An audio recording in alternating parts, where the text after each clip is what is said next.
లోక్సభ ఎన్నికల నేపథ్యంలో ప్రధానమంత్రి నరేంద్ర మోదీ నేడు ఉత్తరప్రదేశ్లోని వారణాసిలో నామినేషన్ వేయనున్నారు. ఈ కార్యక్రమాన్ని ఘనంగా నిర్వహించాలని బీజేపీ నిర్ణయించింది. ఇప్పటికే కార్యక్రమానికి సంబంధించిన ఏర్పాట్లను కేంద్ర హోంమంత్రి అమిత్ షా, ఉత్తరప్రదేశ్ సీఎం యోగి ఆదిత్యనాథ్ దగ్గరుండి పర్యవేక్షిస్తున్నారు.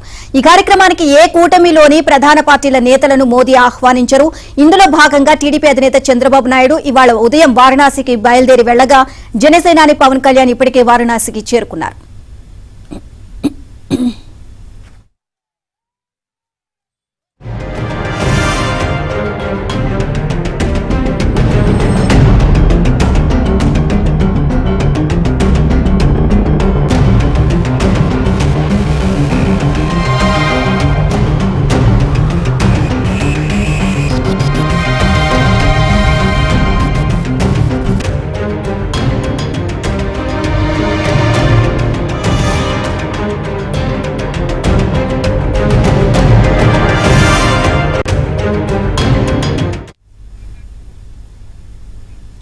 ఇక వారణాసిలో మోదీ ఈ రోజు నామినేషన్ దాఖలు చేయనున్నారు. దీనికి సంబంధించి ఈ కార్యక్రమాన్ని ఘనంగా నిర్వహించాలని బీజేపీ కూడా భావిస్తోంది.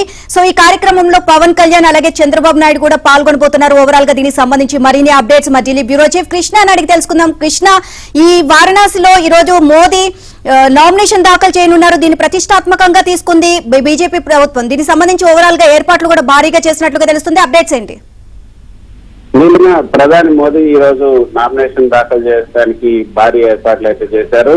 వివిధ దేవాలయాల్లో ప్రత్యేక పూజలు కూడా నిర్వహిస్తున్నారు. ఈ రోజు ఉదయం నామినేషన్ వేసే సందర్భంగా బీజేపీకి చెందినటువంటి 12 మంది ముఖ్యమంత్రులు కూడా హాజరు కాబోతున్నారు. మిత్రపక్షాలకు సంబంధించినటువంటి చంద్రబాబు నాయుడు, పవన్ కళ్యాణ్ కూడా ఇందులో పాల్గొనబోతున్నారు. పవన్ కళ్యాణ్ ఇప్పటి రాత్రే అక్కడికి చేరుకున్నారు వారణాసి. ఈ రోజు మరికొద్ది సేపట్లో చంద్రబాబు నాయుడు కూడా వారణాసికి చేరుకోబోతున్నారు. వీరితో పాటు జేడీయూ అధినేత, బీహార్ ముఖ్యమంత్రి అయినటువంటి నితీష్ కుమార్ కూడా ఈ నామినేషన్ కార్యక్రమంలో పాల్గొనబోతున్నారు. 2019 లోక్సభ ఎన్నికల్లో మోదీ 6.7 లక్షల ఓట్ల మెజార్టీతో విజయం సాధించారు. ఆయన సమీప ప్రత్యర్థి అయినటువంటి సమాజ్వాదీ పార్టీ అభ్యర్థి షాలిని యాదవ్ 1.9 లక్షల ఓట్లు మాత్రం సాధించారు. ఈసారి అంతకన్నా ఎక్కువ మెజార్టీ సాధించాలి, హ్యాట్రిక్ కొట్టాలి అన్న ఉద్దేశంతో ఈసారి అయితే భారీ ఏర్పాట్లు చేశారు. నిన్న వారణాసికి ఆయన చేరుకున్నప్పుడు అక్కడ భారీగా ఆయనకు స్వాగతం పలికారు. అత్యంత పురాతన నగరమైనటువంటి వారణాసిని అందరూ కూడా చాలా తీర్చిదిద్దారు. వారణాసి ప్రత్యేకతను తీసుకొచ్చే డ్రమ్స్ ఏవైతే ఉన్నాయో, డమరుకాలు, ఈ ఘోష, వీటన్నిటితో పాటు ప్రజలకు కేరింతలు, ఎటు చూసిన ప్రధాని కటౌట్లు, ప్రత్యేక వేదికలు నిన్నంతా కూడా కనువిందు చేశాయి.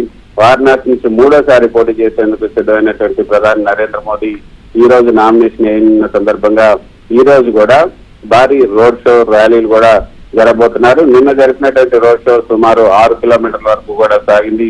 ఈ రోడ్ షోలో దాదాపు 100 ప్రాంతాల్లో వేదికలు ఏర్పాటు చేశారు. అంతేకాకుండా వివిధ రాష్ట్రాలకు సంబంధించి గుజరాతీ, మరాఠీ, మార్వాడి, తమిళ్, పంజాబీల అనేక రాష్ట్రాలకు సంబంధించినటువంటి ప్రజలు కూడా ఆయనకు స్వాగతం పలికారు. మోదీ మోదీ అంటూ నినాదాలు చేశారు. ఎక్కడికక్కడ స్వాగత సాంస్కృతిక కార్యక్రమాలు కూడా ఏర్పాటు చేశారు. సో 2014, 19 ఎన్నికల్లో వారణాసి నుంచి ఎన్నికైనటువంటి ప్రధాని ఈసారి హ్యాట్రిక్ కోసం మరోసారి ఇక్కడి నుంచి పోటీ చేస్తున్నారు. లోక్సభ చివరి ఎన్నికలు ఈసారి చివరి దఫా ఏదైతే జరుగుతుందో 7వ దశ ఎన్నికల్లో భాగంగా వారణాసిలో జూన్ 1వ తేదీన అక్కడ పోలింగ్ జరగబోతుంది.